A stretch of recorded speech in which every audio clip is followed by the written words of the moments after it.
మిత్రులారా, చాలా సంతోషం. ఈ మంచి కార్యక్రమం రోజు బసవేశ్వరుడి యొక్క విగ్రహావిష్కరణ చేయడం ద్వారా ఈ భూమికి, ఈ ప్రజలకు శాంతి సందేశాన్ని అందించిన గౌతమ బుద్ధుడి తర్వాత బసవేశ్వరుడు ఒక గొప్ప ఆదర్శనీయమైన నాయకుడు.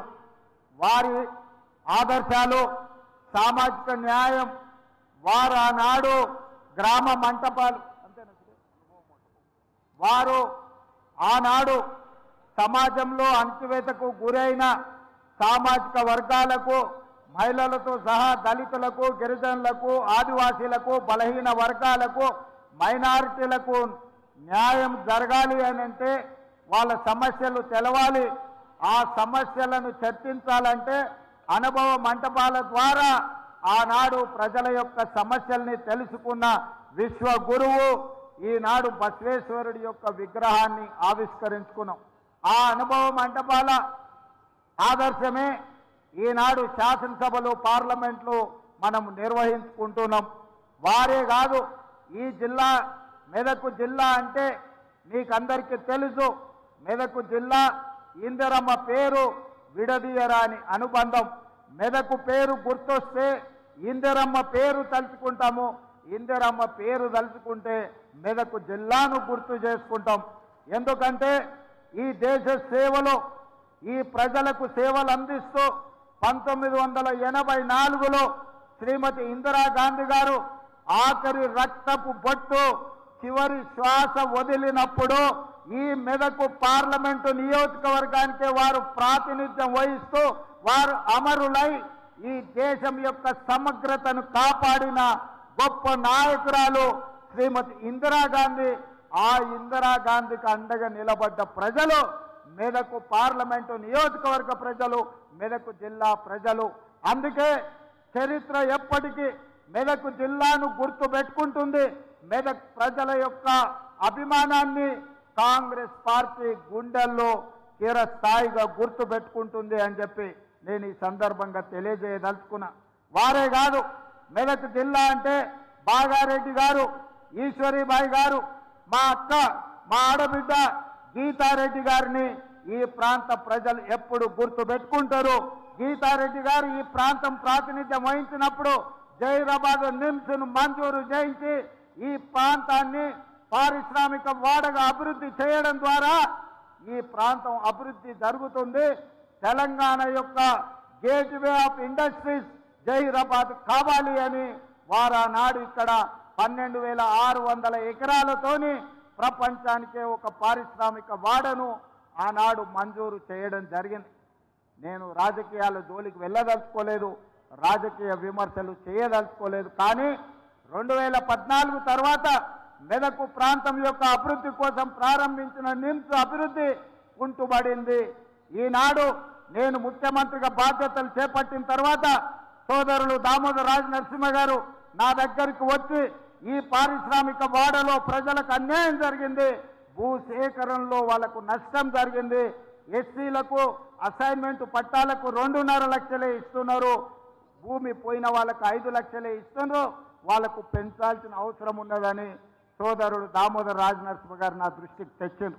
ఎంబడే మా అధికారులను పిలిపించి మీరు అక్కడికి వెళ్ళి పరిశీలించి ఆ ప్రాంత రైతులతోని మాట్లాడండి, వాళ్లకు న్యాయం జరగాలి అని నష్ట పరిహారాన్ని పెంచి ఇవ్వడమే కాదు వాళ్ళని అందరిని పిలిచి మాట్లాడి ఈరోజు భూసేకరణ కార్యక్రమాన్ని వేగంగా ముందుకు తీసుకెళ్లి ఈ ప్రాంతంలో ఇండస్ట్రీస్ పార్క్ తీసుకొచ్చి ముఖ్యంగా ఆటోమొబైల్ ఇండస్ట్రీ తేవాలని ఇవాళ హుండై కార్ల పరిశ్రమకు జైరాబాద్ నిమ్స్ లో స్థలాన్ని కేటాయించి 450 ఎకరాలు కుదొందర్లోనే హుండై కార్ల ఉత్పత్తి సంస్థ ఇక్కడ వాళ్ళ కార్యక్రమాలను ప్రారంభించబోతుందని తెలియజేయడానికి నేను సంతోషపడుతున్నా. అదే కాదు, ఇప్పటి దగ్గర స్థానిక శాసనసభ్యులు మాణిక్రావు గారు, అదేవిధంగా మా పెద్దలు సురేష్ శెట్కర్ గారు, అదేవిధంగా టీజీఐఐసి చైర్పర్సన్ నిర్మలా జగ్గారెడ్డి గారు, చైర్పర్సన్ గారి తరఫున జగ్గారెడ్డి గారు వచ్చి నాకు ఒక సూచన చేసింది.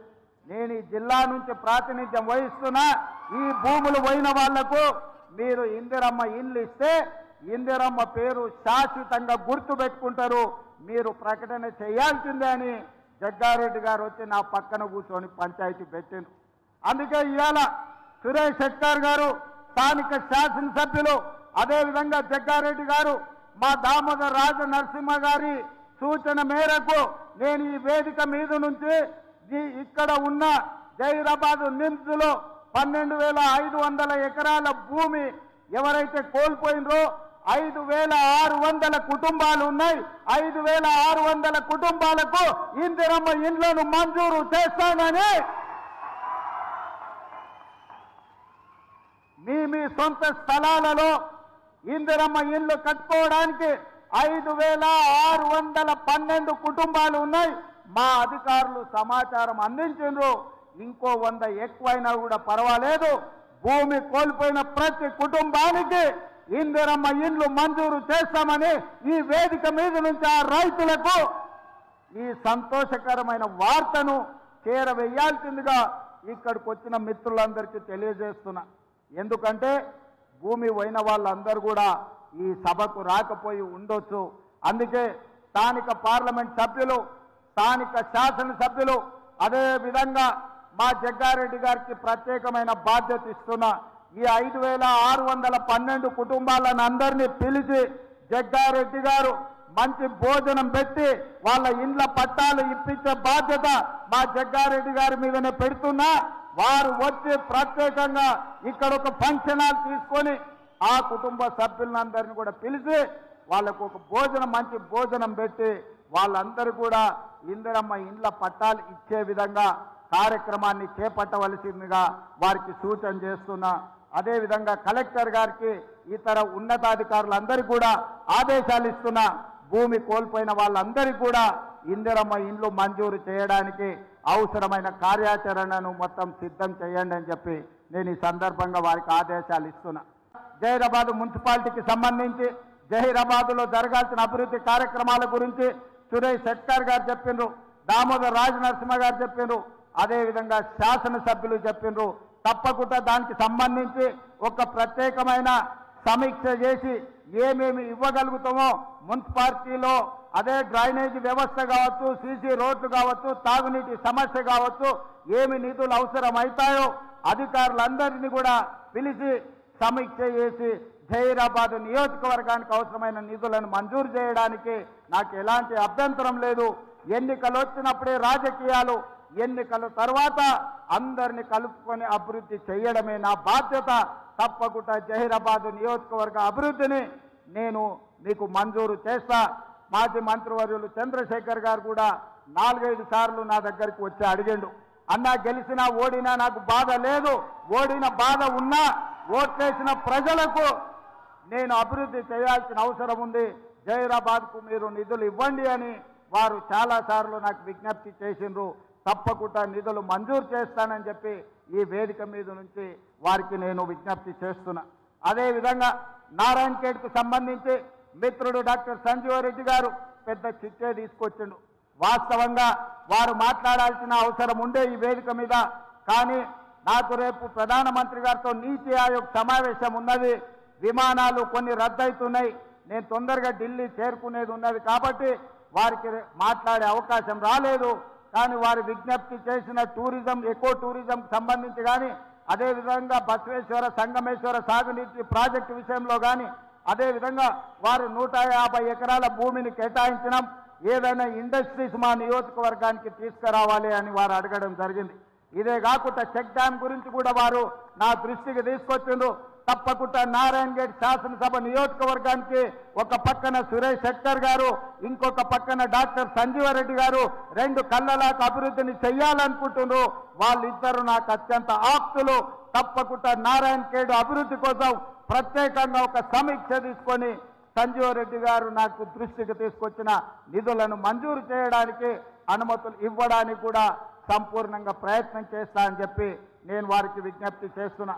అదేమో రాజనరసింహ గారు నా దృష్టికి తెచ్చిన 2 నేషనల్ హైవేలని, అండర్ పాస్ల గురించి 2 నేషనల్ హైవేల మీద యాక్సిడెంట్ అవ్వడం, లేకపోతే ప్రజలు చచ్చిపోవడం కూడా వారు ఇప్పుడు దృష్టికి తీసుకొచ్చారు. తప్పకుండా ఈ నేషనల్ హైవేస్లో ఉండే అండర్ పాస్ల విషయంలో కేంద్ర ప్రభుత్వంతో